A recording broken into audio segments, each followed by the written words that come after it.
Hello, and welcome back to InkLingo. Today's story is called الطبلة التي تكسرت في ليلة العرس, which means the drum that broke on wedding night. In the InkLingo app, you can tap any word to translate it instantly, save new vocabulary, and track your progress.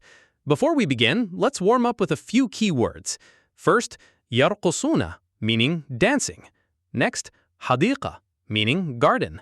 Then, طبلة, meaning drum. And finally, عرس, meaning wedding. Tonight, a joyful wedding celebration in a beautiful garden takes an unexpected turn when the music suddenly stops. Let's listen to the story now. الليلة ليلة عرس جميلة. الناس يجلسون في الحديقة الكبيرة. الأضواء صفراء وحمراء. القمر يضيء السماء. الموسيقي يحمل طبلته الكبيرة. الكل ينتظر الموسيقى. الموسيقي يعزف على الطبلة. الصوت قوي وجميل. الأطفال يضحكون ويرقصون. العروس تبتسم بفرح كبير. العريس يصفق بيديه. فجأة تنكسر الطبلة.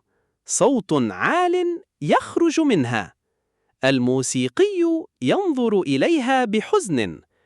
الناس يتوقفون عن الرقص. الجميع صامت الآن.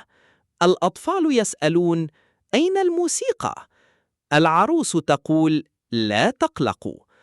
العريس يحضر طبلة صغيرة من البيت. الموسيقي يعزف على الطبلة الصغيرة. الجميع يرقصون بفرح. ليلة سعيدة للجميع في الحديقة. And that's our story for today.